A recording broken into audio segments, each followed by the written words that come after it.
Le prince et le vieillard, écrit et conté par Rafadam.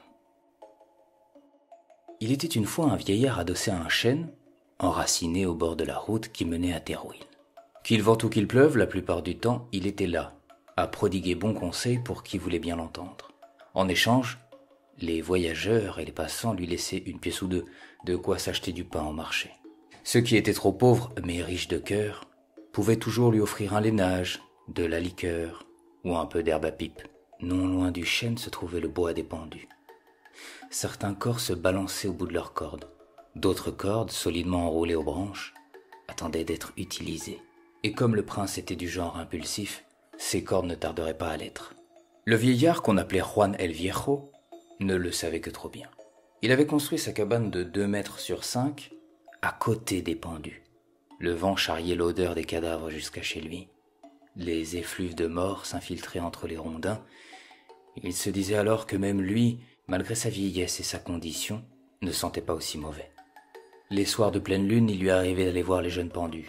Il leur parlait et s'excusait de tarder à mourir, alors qu'eux étaient déjà partis dans la fleur de l'âge. Ces jours-ci, il discutait avec un jeune d'à peine 18 ans, le cou brisé, les orbites noires de sang et le teint livide. Le jeune voleur de pommes faisait grincer sa branche.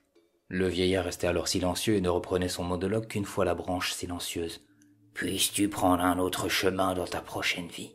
aimait souvent dire Juan le vieux. Il agrémentait ses paroles par quelques tours de magie pour faire pousser des fleurs aux pieds des pendus ou pour chasser les corbeaux.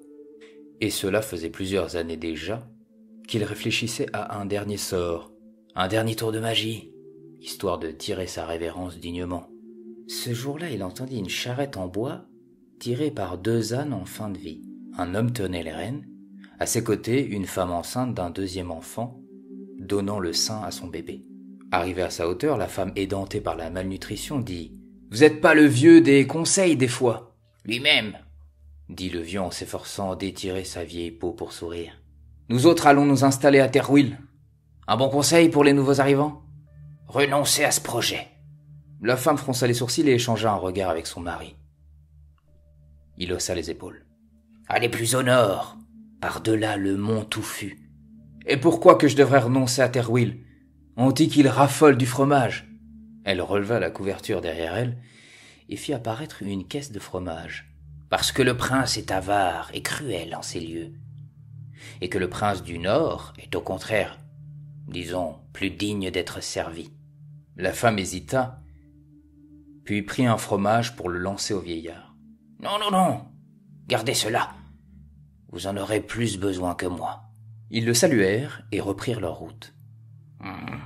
Se disait le vieillard, je n'ai peut-être pas été assez dissuasif. Ou persuasif, c'est selon. Seigneur, puissent ces jeunes gens trouver refuge quelque part. Mais sur ces mots, il n'attendit pas le bon vouloir du Seigneur. Il tendit sa main vers eux, ferma les yeux, et alors qu'il s'apprêtait à prononcer l'incantation qui s'imposait, renonça à influencer leur libre arbitre. Il expira longuement et se demanda quand la mort daignerait bien le prendre. Il s'allongea sur l'herbe grasse et fit une petite sieste.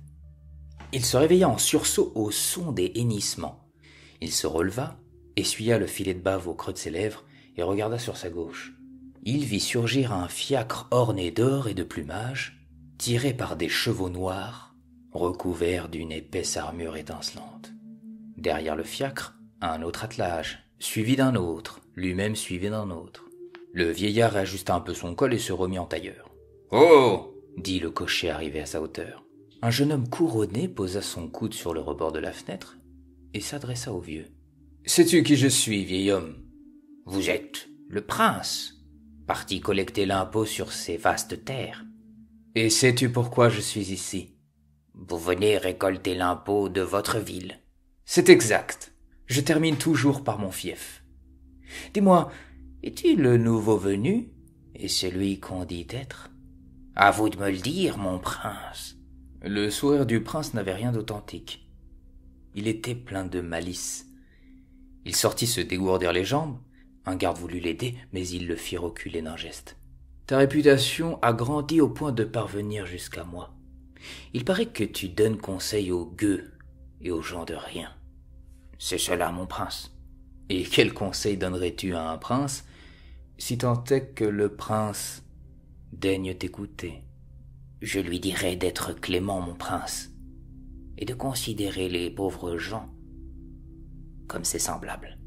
Le prince eut un rictus qui se mua en rire. Il rit plus fort, et les soldats échangèrent un regard interrogateur avant de rire à leur tour. Ta sagesse est à revoir, vieillard. Tu m'as l'air néanmoins, comment dirais-je, dégourdi pour ton vieil âge. Tu devrais rejoindre la ville et te trouver un métier manuel. Tu aurais alors de quoi te vêtir. Le prince désigna l'écuelle et ses 2 écus. Puis il remonta dans son fiacre et toqua 3 petits coups contre le linteau en bois. Le vieillard inclina légèrement la tête en guise de respect.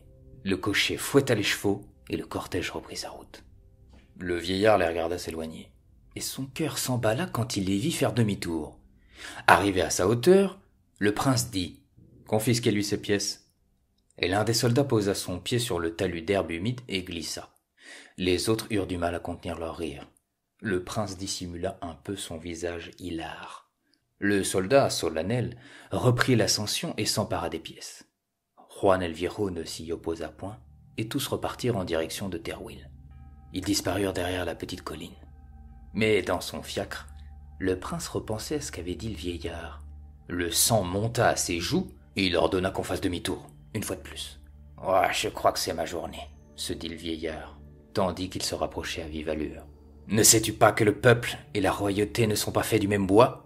Oserais-tu remettre en question le droit divin qui m'est dû? » Loin de moi cette idée, mon prince. Mais vous n'êtes pas sans savoir que, comme nous autres, vous finirez de la même manière. Mort, et dans le meilleur des cas, enterré.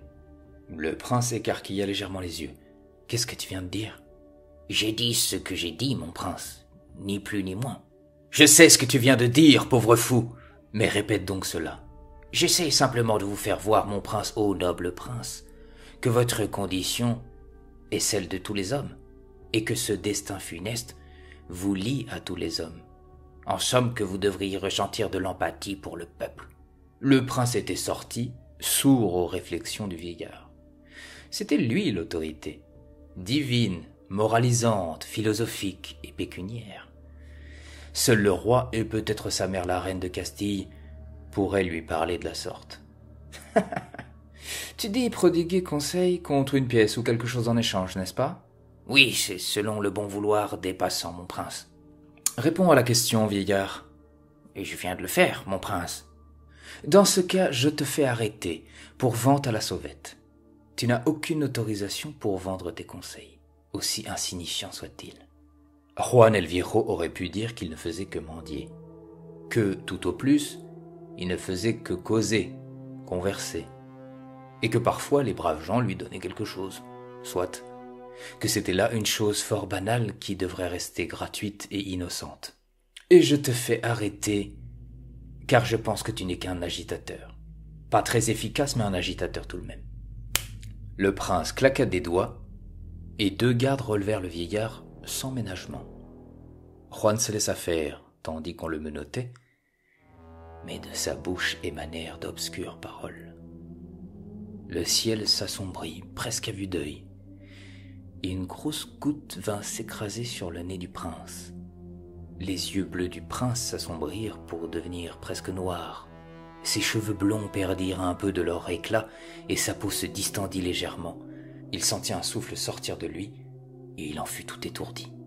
Le vieillard prenait place dans la cage. Lui aussi était abasourdi. Ses yeux s'éclaircirent et ses cheveux rajeunirent. « Ya !»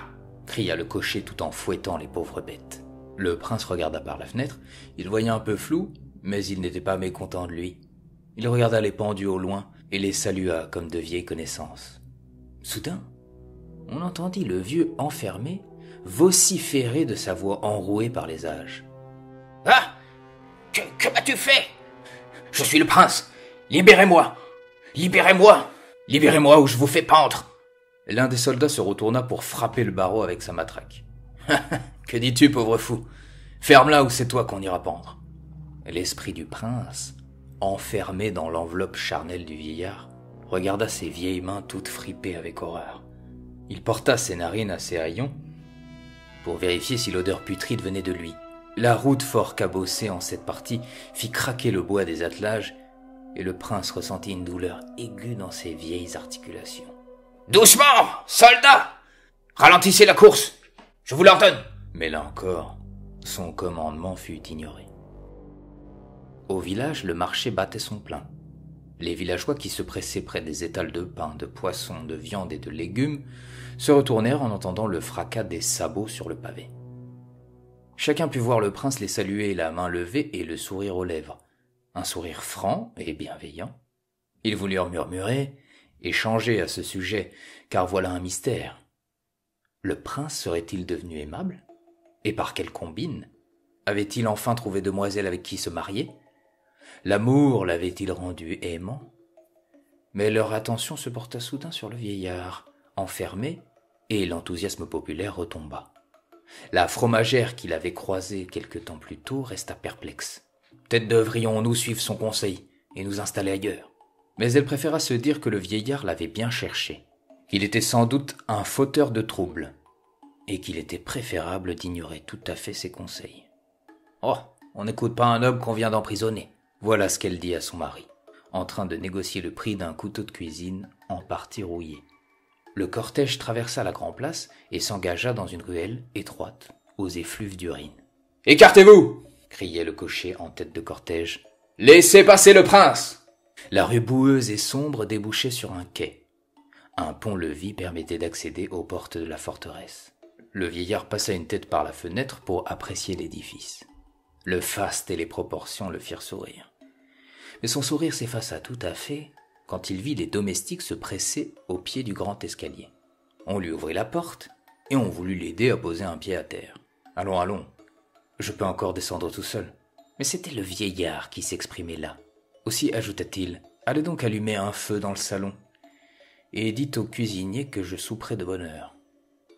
Quelque chose de simple, comme une soupe aux légumes, éventuellement un os à ronger. » Le domestique ne put contenir son étonnement. Il allait demander si sa majesté ne préférait pas un faisan farci avec 3 ou 4 pichets de vin. Mais il s'inclina et partit orchestrer tout ça. « Soldat, dit le vieillard, ouvrez le cachot. Je conduirai moi-même le prisonnier à sa cellule. » Là encore, grand étonnement.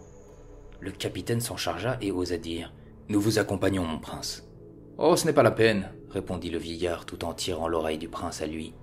« Aïe! Comment osez-vous me toucher ?» Le vieillard s'éloigna avec le prince, mais arrivé aux premières marches, il réalisa qu'il ne savait pas où se trouvaient les oubliettes. « Tout compte fait, accompagnez-moi, capitaine. Prenez les devants et ouvrez-moi les portes. » Ils arrivèrent dans le grand hall d'entrée, avec son lustre imposant et maculé de cire fondue, avec ses murs surchargés de portraits. Certains tableaux représentaient les batailles gagnées par le roi ou des parties de chasse. « Vous paierez de votre vie pour vos offenses. » Le vieillard tira son oreille de plus belle et le prince se tut. Le capitaine prit la torche flamboyante au mur et désigna l'escalier en colimaçon. « Attention aux marches, mon prince. Elles sont glissantes. » Le vieillard acquiesça et suivit le soldat sans lâcher le prince. À peu près en milieu de parcours, on entendit un bruit de casserole, ou plutôt celui d'une armure. Le prince menotté se retourna légèrement et vit surgir du virage un soldat à toute vitesse. Le bougre venait de glisser et le voilà qu'il dévalait les marches comme un boulet. Il faucha le prince et le vieillard, emporta 2 soldats et le tout parvint aux pieds du capitaine, déjà en bas. Le vieillard se remit sur ses pieds le premier. Son corps rajeuni lui fit à peine mal. Le prince, en revanche, émit un long râle de douleur. Le soldat maladroit et rouge de honte s'attendait à recevoir une sentence imminente. Le capitaine appréhendait lui aussi. « Bon, dit le vieillard, personne n'est blessé ? Juste une belle frayeur. Allons-y. » Ils s'engagèrent dans l'allée basse de plafond, bordée de cachots insalubres. Le vieillard s'arrêta devant l'un d'eux. « Qu'a-t-il fait, celui-ci ? » « Vous l'avez surpris en train de parler à la bouchère. »« La bouchère ? Quelle bouchère ?» Le capitaine sembla gêné. « Eh bien, la bouchère, la femme qui porte votre bâtard. » Le vieillard se retourna vers le capitaine, les sourcils levés bien haut. Le capitaine baissa la tête, par peur d'avoir offensé le prince, Et le vieillard s'empressa de poser une main sur son épaule et dit « Écoutez, capitaine, vous et vos gardes, je vous somme de vous détendre. Je ne vais pas vous faire pendre pour avoir perdu l'équilibre, ou pour je ne sais quoi encore. J'ai simplement perdu la mémoire, voyez. Et j'ai besoin que vous me rappeliez 2 ou 3 choses. Vous me dites que j'ai copulé avec la bouchère et que de cette union est né un fils. C'est cela, mon prince. Et je suppose que par jalousie, j'ai fait arrêter l'homme qui faisait les beaux yeux à la bouchère. Je suppose, mon prince. Le vieillard tordit l'oreille du prince, si fort que le jeune despote fit sursauter tous les prisonniers, sauf ceux qui étaient déjà morts, c'est entendu. « Faites libérer cet homme sur le champ, » dit le vieillard. « Douchez-le, donnez-lui à manger et raccompagnez-le chez lui. » Le capitaine sortit son trousseau de clés maladroitement et finit par ouvrir la porte. 2 soldats relevèrent le condamné à bout de force. « Et tâchez de pas glisser. Le pauvre homme ne survivrait pas à une chute. » Le vieillard se retourna et s'approcha du cachot qu'il y avait là. Le capitaine approcha sa torche et on vit apparaître une jeune femme. Juan el Viejo croisa son regard violet. Une sorcière, dit le capitaine. Elle a été surprise en train d'invoquer les esprits. Le regard de la jeune femme était plein de haine. Mais il y avait ce soir-là quelque chose de bon dans les yeux du despote. « Je ne faisais que prier sur la tombe de mon mari, mort pour livrer l'une des batailles de votre père. » Le vieillard, déconcerté, se retourna vers le capitaine. « C'est cela que le prince, je veux dire moi-même, j'appelle sorcellerie ?»« Mon prince, la femme a proféré des paroles étranges. Elle a invoqué un dieu qui n'est pas le nôtre, mon prince. » Il y eut un silence, volontaire de la part du vieillard. Il desserra un peu son emprise, puis tordit de nouveau l'oreille rouge écarlate du prince. Le vieillard se pencha près du prince courbé et lui dit ces mots. « Je suppose que j'aurais dû faire preuve de discernement et d'empathie. » Il se redressa, fit retomber la colère qui commençait à monter devant tant d'injustice et dit « Libère-la, lavez-la, donnez-lui à boire et à manger, puis reconduisez-la chez elle. » Mon prince, sa maison a été brûlée. Vous voulez dire que je vous ai donné l'ordre de la brûler ? Le capitaine eut peur de répondre. Bon, faites-lui construire une nouvelle maison et donnez-lui un pactole en dédommagement. Encore que ce ne soit pas suffisant. Avec quel argent, mon prince ? Celui des impôts. Prenez mon or personnel si besoin. La femme, qui n'en croyait pas ses oreilles, fut prise d'un tel étonnement que sa rancœur s'évapora et qu'elle ne sut quoi dire. « Faites venir d'autres soldats, » dit le capitaine à son second. Le vieillard alla ainsi d'un cachot à l'autre. Là, une femme qui protestait en place publique contre l'impôt princier, jugé exorbitant, et ici un jeune homme qui refusait de s'enrôler pour la guerre. Là encore, une femme injustement accusée de vol, le véritable coupable étant un bandit qui a depuis fui à travers bois. « Bon sang, » dit le vieillard. N'y a-t-il pas un prisonnier ici qui mérite sa sentence ? Il fit relâcher tout le monde, sauf un prisonnier, tout au bout de l'allée. « Et toi ?» dit le vieillard. « Pourquoi t'ai-je enfermé ?» Mais l'homme sinistre ne répondit rien. Il se contenta de relever la tête. Une cicatrice mal soignée creusait sa joue. Une barbe drue poussait tout autour. Ses yeux délavés laissaient entrevoir le pire. « Celui-là est dangereux, » dit le capitaine. « Il a tué l'un de mes hommes. » Le vieillard dévisagea un peu l'assassin, sans flancher. Mais son don de clairvoyance avait du mal à s'exprimer. Quand il était plus jeune, Juan el Viejo était capable de lire dans les yeux et de connaître ainsi le passé d'un sujet. Le capitaine, qui commençait à prendre confiance, ajouta ce qu'il avait sur le cœur. « Si ça ne tenait qu'à moi, mon prince, je le ferais pendre en place publique. Les braves gens n'en seraient pas mécontents. »« Dis-moi, assassin, » dit le vieillard, « pourquoi crois-tu que j'ai épargné ta vie ?» L'homme vil ouvrit sa bouche pour cracher au sol. Il renifla bruyamment et dit d'une voix gutturale qui fit tressaillir l'un des soldats. « Je suppose qu'on se comprend, nous deux. »« Ah, je vois. Vos actes m'obligeaient à vous arrêter, mais je n'étais nullement tenu de vous pendre. Sans doute parce que nous nous ressemblons en un sens. » Le vieillard se pencha près du prince. « Sans doute par empathie ?»« Capitaine, attendez !» s'exclama le prince. « C'est moi, le prince, le vrai !» Le vieillard m'a jeté un sort, je suis enfermé dans son corps. Je peux vous le prouver. Demandez-moi quelque chose que nous sommes les seuls à savoir, et vous verrez. Le vieillard sourit avec malice. « Allez-y, capitaine, » dit le vieillard. « Demandez-moi quelque chose que nous sommes les seuls à savoir. » Le capitaine se mit à réfléchir. Il suait beaucoup en cet instant. L'attente devint insupportable. Je ne sais pas, mon prince. Crétin! Dit le prince. Je te confie tous mes secrets, tu peux bien en révéler un. Le soldat était confus. Le vieillard parlait comme le prince, et le prince comme un sage. Que m'avez-vous demandé il y a de ça une semaine demanda enfin le capitaine. En rapport à l'impôt du roi. Le prince jubilait de l'intérieur. Il s'apprêta à répondre, quand le vieillard tordit son oreille avec une force prodigieuse. « Laissez-moi deviner, dit le vieillard. Je vous ai demandé de prendre une partie du butin et de le conserver dans un coffre scellé et bien caché. » Le visage du capitaine s'illumina. Plein d'enthousiasme, il ajouta « Et qu'avez-vous suggéré pour que le roi ne s'en rende point compte ?»« Que j'augmente les impôts en proportion ?» demanda le vieillard, le sourire aux lèvres, les sourcils levés et le visage en biais. « C'est cela, mon prince !» s'exclama le capitaine, tandis que ses soldats derrière lui échangèrent un regard. « Et quelle proportion cela représentait au juste ?» demanda le capitaine plein d'entrain. « Calmez-vous, capitaine. Je crois avoir démontré que je suis le prince, n'est-ce pas ?»« Bien sûr, mon prince. » Le capitaine s'inclina et ouvrit le cachot. Le vieillard y jeta le prince et dit « Vous devriez bien vous entendre tous les deux. » Le prince s'étala contre la paille pleine d'urine et porta sa main à son oreille. Il alla se blottir dans le coin opposé. Heureusement pour lui, le prisonnier était enchaîné au mur. Encore que le mur commençait à s'effriter à cause de l'humidité et de la mousse. « Garde !» criait le prince tandis qu'il s'éloignait. « Garde ! Faites-moi sortir, ou je vous ferai pendre ! Garde !» L'obscurité regagna toutes les pièces, et le prince entendit le rire diabolique de son compagnon de cellule. Au bout de la longue table en bois, un feu de cheminée, si imposant qu'on eût dit la porte des enfers. Le vieillard s'installa en bout de table sur un siège rembourré et orné de motifs dorés. Le cuisinier venait de franchir la porte opposée, suivi par des domestiques.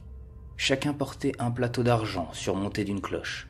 Le vieillard laissa faire, on ajusta une serviette autour de son cou, on déposa les plats devant lui, et on s'écarta pour le regarder manger. « Je vous souhaite bon appétit, mon prince, » dit le cuisinier en chef. « Voulez-vous que je fasse venir les musiciens ?»« Non, j'ai plus à vous demander. Tout ce que vous voudrez, mon prince. Vous allez reprendre tout ça et distribuer la nourriture aux villageois. » Il y eut un malaise. Je ne suis pas sûr de bien comprendre, mon prince, pardonnez-moi. Vous êtes un homme intelligent. Vous trouverez bien un moyen d'organiser une soupe populaire. Et demandez aux musiciens de jouer pour les villageois quelque chose d'entraînant et festif. Le cuisinier s'inclina et vacilla sur ses jambes. Le stress le gagnait soudain. Il confia ça à sa seconde, une jeune femme plus dégourdie que lui. « Sans mauvais jeu de mots, » dit le vieillard au cuisinier qui s'éloignait, « je crois que vous y prendrez goût. » Le cuisinier fit mine de comprendre et sortit. « Capitaine, » ajouta le vieillard, « il fera bientôt nuit. Faites installer des torches et que vos gardes contiennent les ivrognes. » Nous devrions éviter de servir du vin, suggéra le capitaine, bien conscient que le prince avait changé. Le vin abreuve le désordre. Soit, capitaine. Mais quand le vin est tiré, il faut le boire. Ne perdez pas plus de temps et laissez-moi. Le capitaine partit exécuter les ordres du despote éclairé. Capitaine, dit le vieillard alors qu'il s'apprêtait à franchir le seuil de la porte, préférez un pays d'ivrogne à un pays qui interdit le vin. Mais faites en sorte qu'ils boivent modérément. Peu après, des voix s'élevèrent dans la nuit, d'ordinaire silencieuses. Rien d'intelligible, seulement le peuple étonné et en liesse. « Et dire que la vieillard nous avait dit de rebrousser chemin, » dit la fromagère à son mari. « Les sages ne sont plus ce qu'ils étaient. » Son mari, assis à ses côtés sur un banc en bois, leva son verre pour trinquer avec son voisin. Sa femme but à son tour et le capitaine qui passait par là lui rappela qu'elle était enceinte. Elle fit mine d'être d'accord et se resservit à boire. « Le prince n'a pas contemplé les effets de cette beuverie, » dit l'un des soldats à son capitaine. « Aucun ne sera debout à l'aube, et les champs ne se cultiveront point. » Le capitaine se retourna vers son jeune soldat. « Pourquoi ne vas-tu pas lui dire en face ? Le prince sera sans doute heureux de recevoir ton sermon. » Le jeune déglutit et se remémora tous les pendus qu'il avait lui-même hissés sous les ordres du prince. « Va voir celui-là, et dis-lui d'ôter ses mains. » Le soldat se ressaisit et alla vers un homme robuste et trop sûr de ses charmes. Il tapota sur son épaule, et la femme put libérer enfin son habit pour s'éloigner. « Quoi? On peut pas s'amuser un peu ?» lui dit le forgeron. « M'oblige pas à te ramener chez toi. » Le forgeron se leva, fit valoir sa belle stature. Le soldat recula un peu, puis lui mit un coup au bas-ventre. Le métal de son armure fit son effet et l'homme se recroquevilla, le souffle coupé. Soupira le soldat. Oh, la soirée va être longue. La fête dura jusqu'à tard. Le capitaine déclara qu'il n'y avait plus de vin, ce qui n'était pas vrai, et les villageois rentrèrent chez eux en zigzagant. Le vieillard, lui, se coucha tôt et décréta au petit matin un jour férié. Et chacun put se remettre de sa nuit blanche, sauf le jeune soldat qui ruminait son mécontentement. « Ah, je suis pas devenu soldat pour ça, » se disait-il. Il croisa le regard d'un autre jeune homme, adossé contre une poutre, les bras croisés, et le regard sévère. Il alla le voir. « Tout va bien, bûcheron? Et vous, soldat? Vous ne prenez pas part au festin du prince? Je préférerais jeûner tout un hiver. » « Et pourquoi cela? »« Parce qu'il a tué mon père et endeuillé ma mère. » Le soldat regretta soudain de s'être montré bienveillant. Il se sentit néanmoins de rompre le malaise. « Et pourquoi le prince aurait-il tué votre paternel? Allez savoir. Mon père était parti couper du bois pour le vendre à la ville. On l'a retrouvé 2 jours plus tard. Les corbeaux avaient déjà dévoré ses yeux, une flèche au bas-ventre, une flèche ornée d'or que le prince est seul à posséder. À l'époque, le capitaine est venu me voir. Un accident de chasse, malheureux. Mais moi, j'ai une toute autre théorie. Je regrette, dit le soldat pressé de s'éloigner. Voulez-vous entendre cette théorie? Ou préférez-vous oublier qui vous servez? Le soldat soupira. Il n'avait nul besoin qu'on lui rappelle le genre d'homme qu'il servait docilement depuis déjà 4 années. Eh bien, je vais vous dire ce qui s'est passé. Mon père est parti couper du bois pour gagner notre pain. Le prince s'est levé quand on lui chantait. Oh, il a sans doute lorgné les fesses de sa servante lors de son bain. Il a bien bu et bien mangé, puis il est parti chasser le sanglier avec ses soldats. Il a croisé la route de mon père qui ne mâchait pas ses mots. Mon père a dû lui dire de chasser un peu plus loin, en lui rappelant que sa majesté avait déjà failli le confondre avec du gibier. Et soucieux de faire bonne figure devant ses hommes, le prince a dû l'abattre pour son affront. Le jeune homme détourna la tête pour faire face à son interlocuteur, mais le soldat était déjà parti, sur la pointe des pieds. Le prince faisait son possible pour ne pas détourner la tête, mais il sentait le poids écrasant de son regard. « Aide-moi à ôter ces chaînes, » dit soudain l'homme vil qu'on appelait Pérez le truand, « et je t'aiderai à sortir. » Le prince le regarda enfin et tressaillit.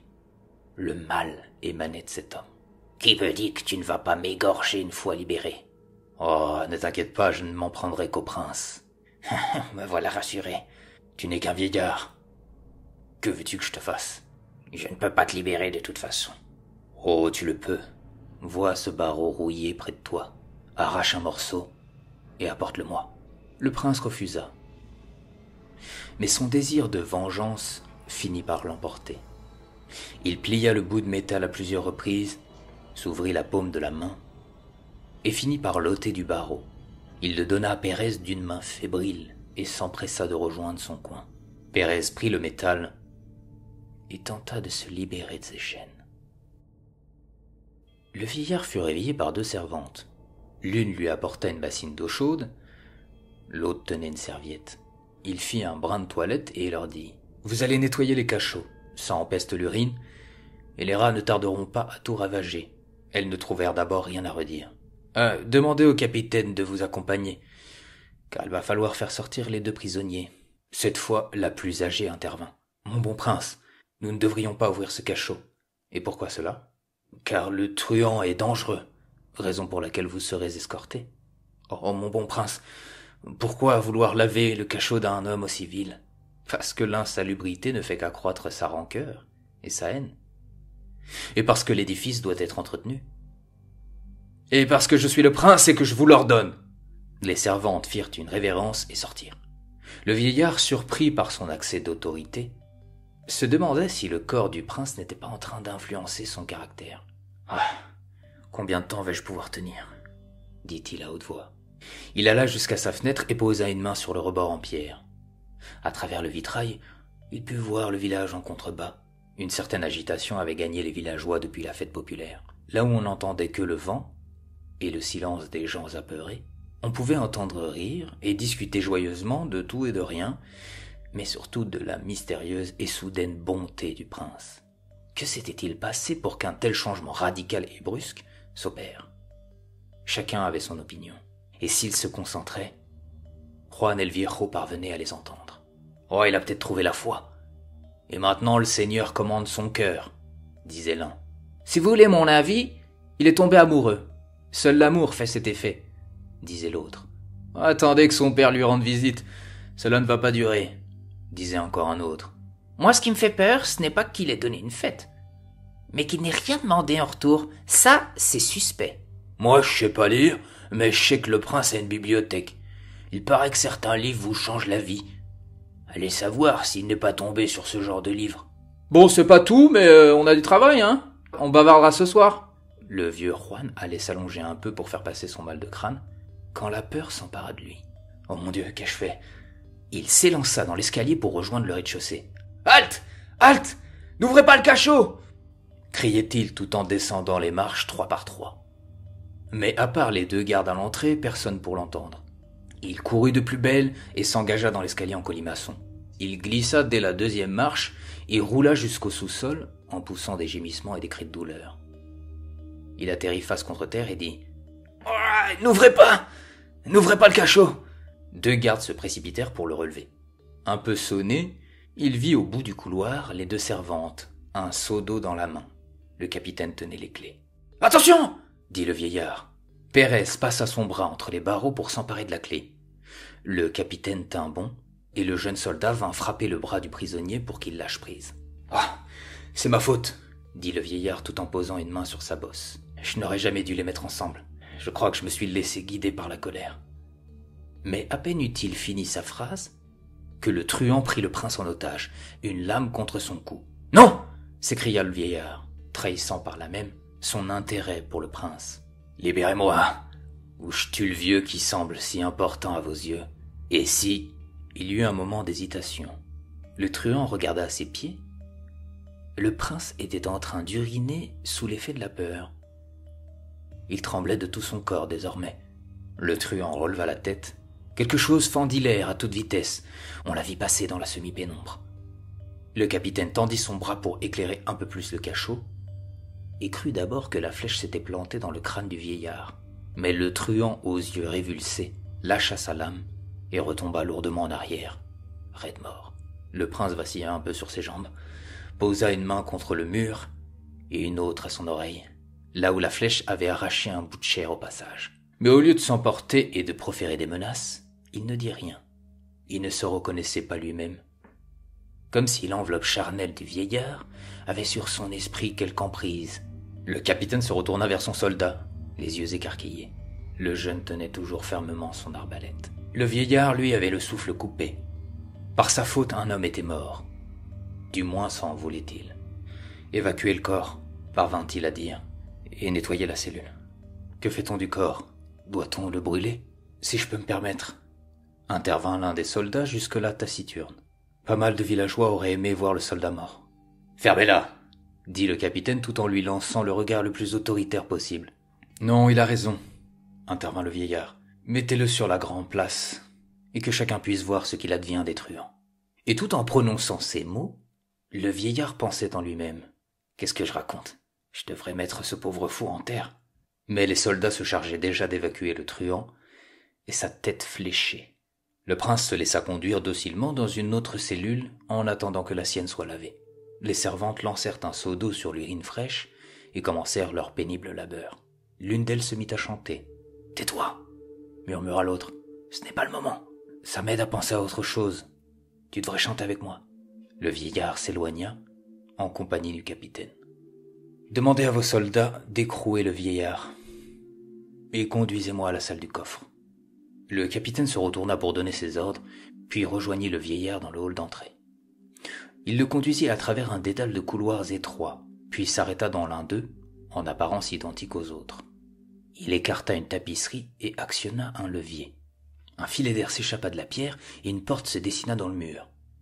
Le capitaine poussa la lourde porte. Elle donnait sur le vide. Même le mage déguisé en prince n'y voyait rien.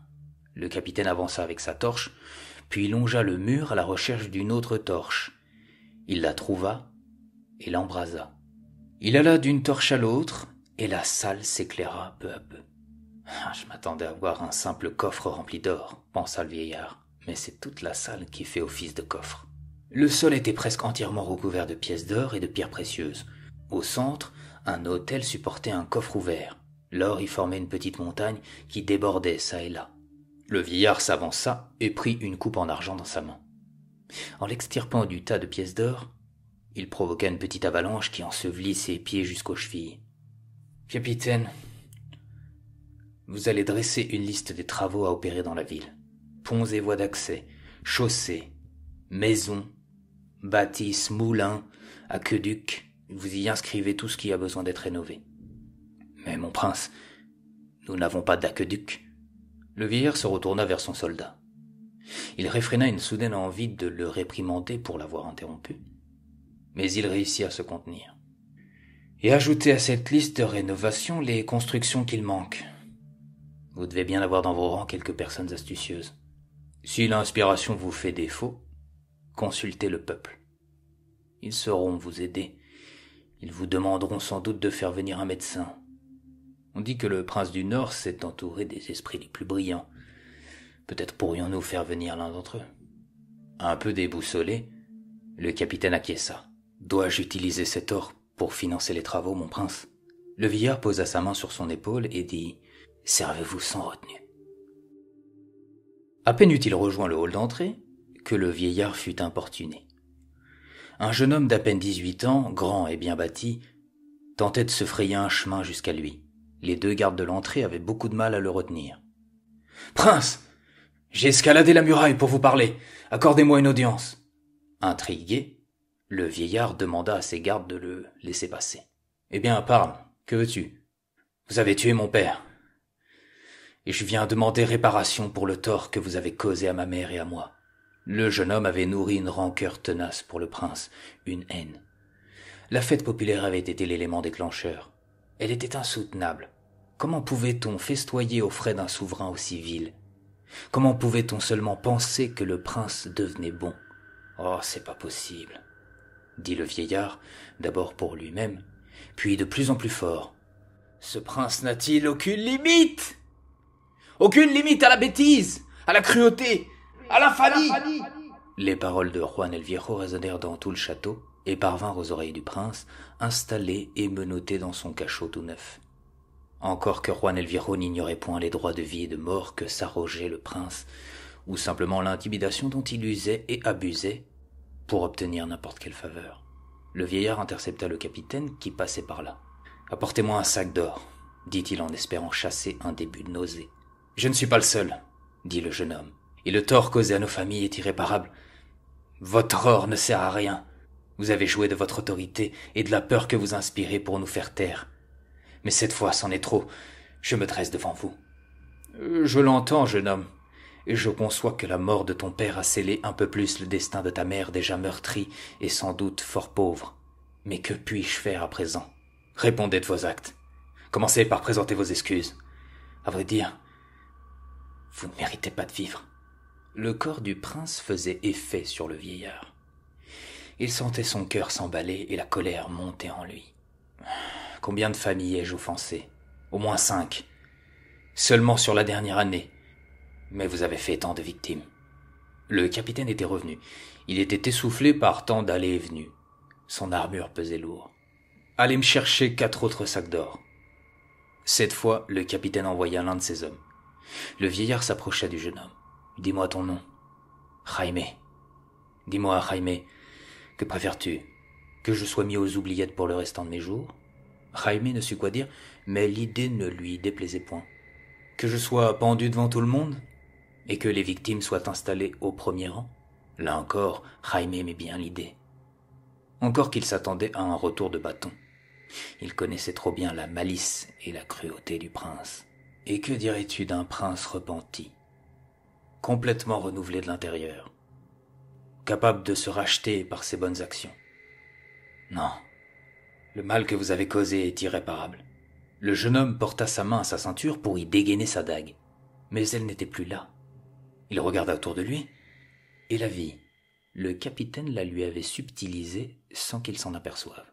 « Ah, je vois, » dit Juan el Viejo avec une pointe de malice. « Tu crois en la vengeance et en son pouvoir de guérison. Tu crois qu'en plantant ta dague dans mon cœur, tu obtiendras justice, que ta mère oubliera le jour où je lui ai ôté son mari par mes vils élans. » Le jeune homme était sur le point d'imploser, quand une voix féminine s'éleva dans les airs. « Jaime! Jaime !» Il se retourna et vit sa mère près du parvis. 2 gardes avaient rabattu leurs lances pour l'empêcher de passer. « Désolé, mon prince, elle m'a échappé. »« Ce n'est rien, » dit le vieillard en levant la main. « Laissez-la passer. »« Je vous en supplie, ô noble prince, » dit-elle en se jetant sur son fils. « Ayez pitié de mon fils. Jaime n'a plus toute sa tête. » Elle craignait pour la vie de son fils. Et son fils, confus, ne dit rien. « Oh, c'est vous qui devriez avoir pitié de moi, » dit le vieillard en s'éloignant un peu les mains dans le dos. « Moi, le despote, celui qui erre sur cette terre sans savoir quoi y faire, sinon répandre le mal et collectionner les torts. » Cette fois, la mère elle-même était confuse. Le soldat déposa les sacs d'or à ses pieds. « Je vous prie d'accepter cet or pour votre fils. Je ne manquerai pas de vous rendre visite prochainement, et je ferai de même pour les familles offensées. » La colère du vieillard retombait, noyé sous la honte et le désarroi. Comment répondre à la place du prince véritable? Il comprit qu'il était sans doute plus simple de nier ses fautes, de s'enfoncer un peu plus sur le sentier de la cruauté, de ne jamais se retourner, de ne jamais regarder la victime dans les yeux pour implorer son pardon. Le vieillard prit une grande bouffée d'air et revint près d'eux. La mère eut un mouvement de recul et le fils s'interposa, le torse bombé. « Dites-moi à présent ce que je peux faire de plus. J'implore votre pardon. » La mère osa relever les yeux. Dans son souvenir, le prince n'avait pas les yeux aussi foncés. « Mais qu'importe. Allez voir les autres familles, » dit-elle, « et implorez leur pardon. Reconnaissez vos bâtards et prenez soin d'eux. » Et sans attendre de réponse, la mère qui avait renoncé à la vengeance depuis longtemps s'éloigna sans prendre un seul sac. Son fils la suivit, puis rebroussa chemin pour prendre les sacs. Le vieillard les regarda s'éloigner, les yeux larmoyants. « Mon prince, » dit le capitaine tout en lui tendant la dague, « j'ai envoyé mes soldats prendre les doléances. Je préfère rester près de vous, pour votre propre sécurité.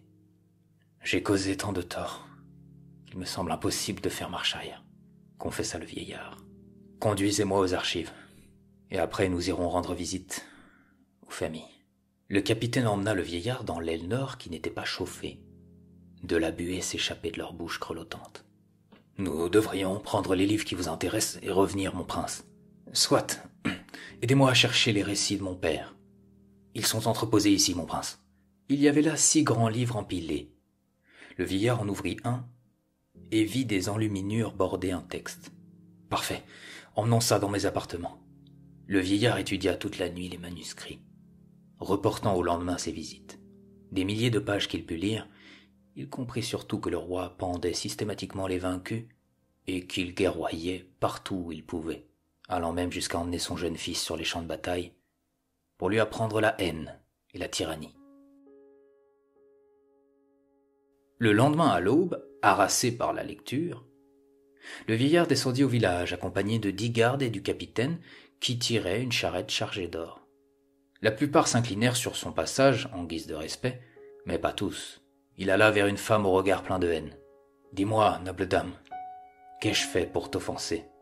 Surprise, elle fronça les sourcils et dévisagea le prince en quête de malice.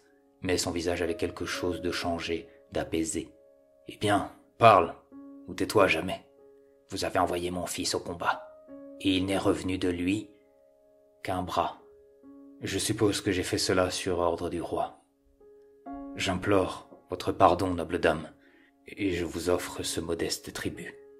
Votre or ne change rien, et vous ne semblez pas désolé. Oh, je crois en faire bien assez, noble dame. Ne m'en demandez pas trop.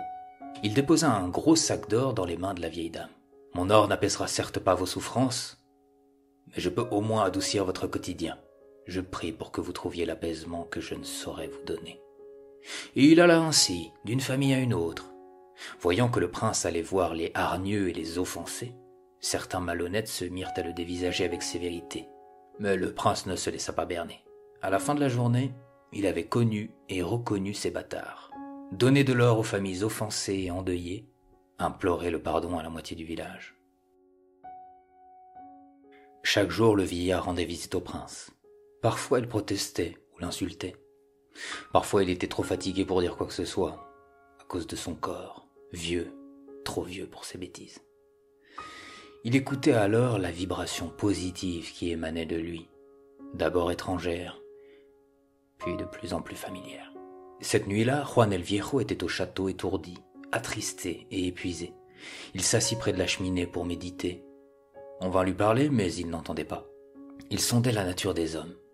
Et en plein milieu de la nuit, il se leva d'un bond, décrocha une torche et alla voir le prince dans sa geôle. Le jeune soldat, de garde ce soir-là, le vit passer. Il hésita puis le suivit pour l'espionner. Le vieillard prit soin de ne pas tomber dans l'escalier et alla jusqu'au bout de l'allée. Le prince était recroquevillé dans un coin, les bras autour des genoux, le regard vide. Le soldat attendit dans la pénombre et prêta l'oreille. Il avait ses soupçons sur l'identité du prince, et ce qu'il entendit ne fit que renforcer ses soupçons. « J'ai répondu de vos actes, pauvre fou. J'ai vu les horreurs que vous avez commises, certaines récemment. J'ai vu l'or que vous avez amassé en douce, au nez et à la barbe de votre père. J'ai su pour les femmes, les maris, les filles et les fils que vous avez blessés ou tués.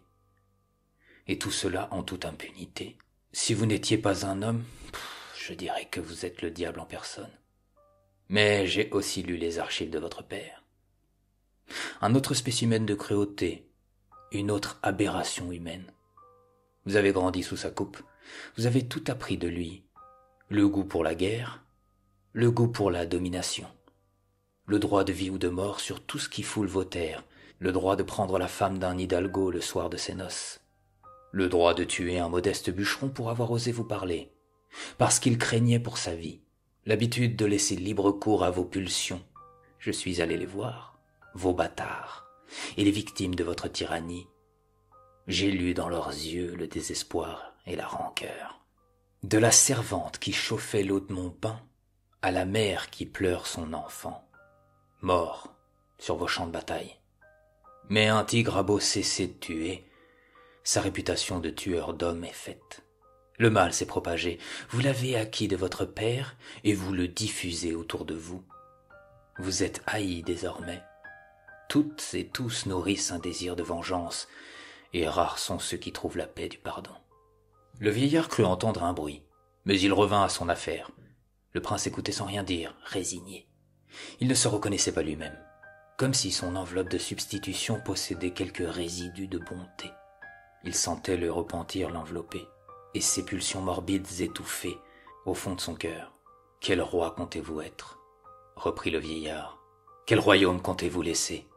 Allez-vous faire comme papa, hein? Être le despote d'un pays corrompu, un pays d'injustice rongé par les guerres? C'est cela que vous voulez? Est-ce cela que vous voulez ?» Cette fois, on entendit du bruit. Le vieillard porta la torche vers l'allée et vit le soldat. « Que faites-vous ici? Vous m'espionnez? Vous n'êtes pas le prince. Qui êtes-vous? Qu'avez-vous fait du prince? Taisez-vous. Répondez à ma question ou je vous fais arrêter. » Le soldat dégaina son épée.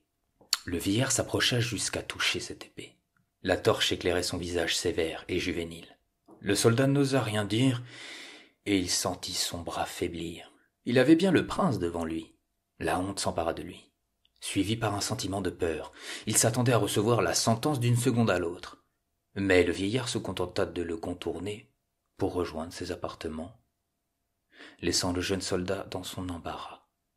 Le vieillard s'allongea et s'endormit dans la minute, à bout de force. Peu à peu ses muscles se détendirent, et sa peau se rida, et ses cheveux commencèrent à tomber. Son habit prit la forme d'une toge délavée et malodorante. Ses pieds nus devinrent bouffis et difformes. Des taches brunes recouvraient ses mains, Il sombra dans un sommeil profond. Il ne fut réveillé que par des cris lointains. « Au secours! Libérez-moi! Je suis le prince! Qu'on vienne me délivrer !»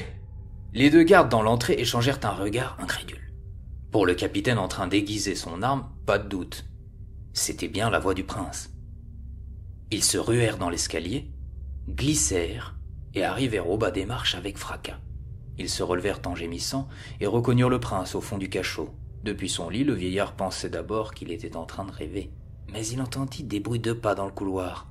Ça venait au pas de course. Il se leva et s'arrêta en voyant ses mains et son habit sale. Il porta une main à son nez et comprit. La porte s'ouvrit en grand. Le capitaine était là. « C'est lui !» dit le jeune soldat. « Il a ensorcelé le prince !»« Arrêtez cet homme !»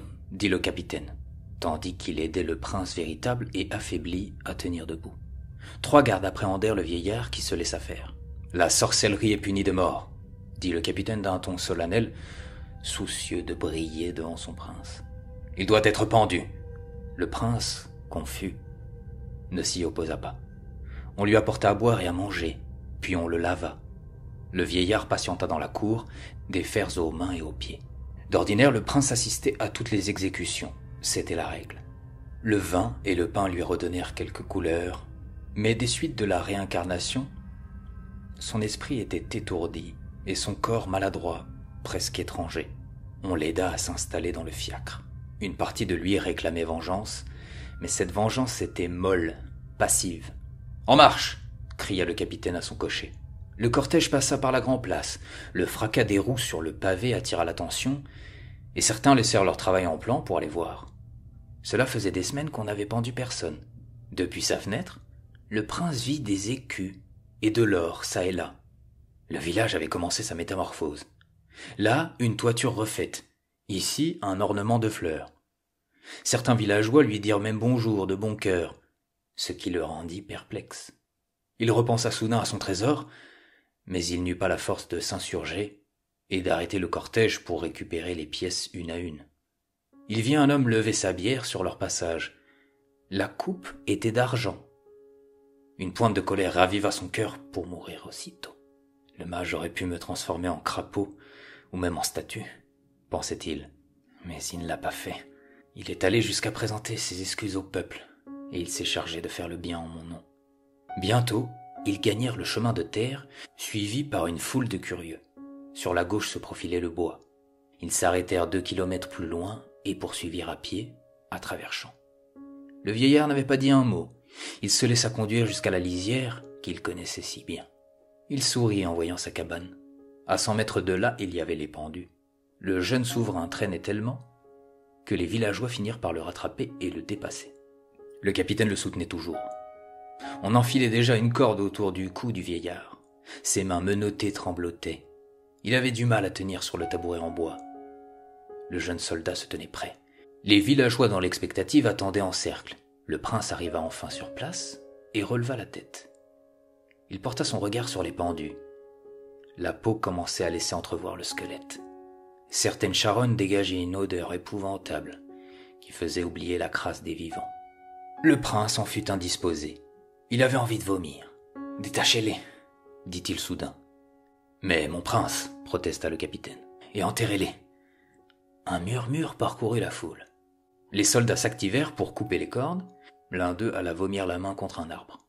Ils creusèrent la terre avec leurs casques et s'empressèrent d'enterrer les malheureux. Et l'une des têtes se désolidarisa du corps et on dut s'y prendre à 2 fois pour enterrer le tout.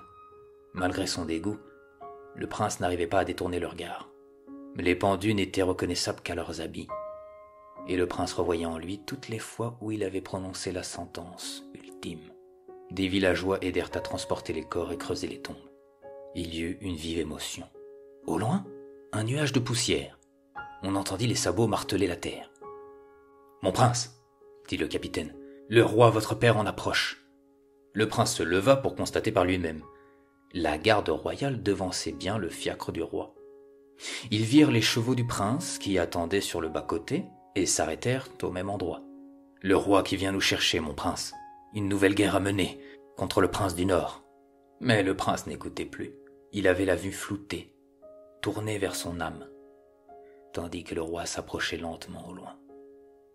Le vieillard sentit le doute gagner le prince et s'en réjouit. « Je ne peux pas faire de vous un homme bon, » dit une voix en lui qui semblait être celle du vieillard. « Mais je peux faire douter le despote en vous. » Le vieillard ferma les yeux et dit à haute voix. « Le roi arrive. » Au tour du prince de lui montrer la voie, mais sans magie cette fois.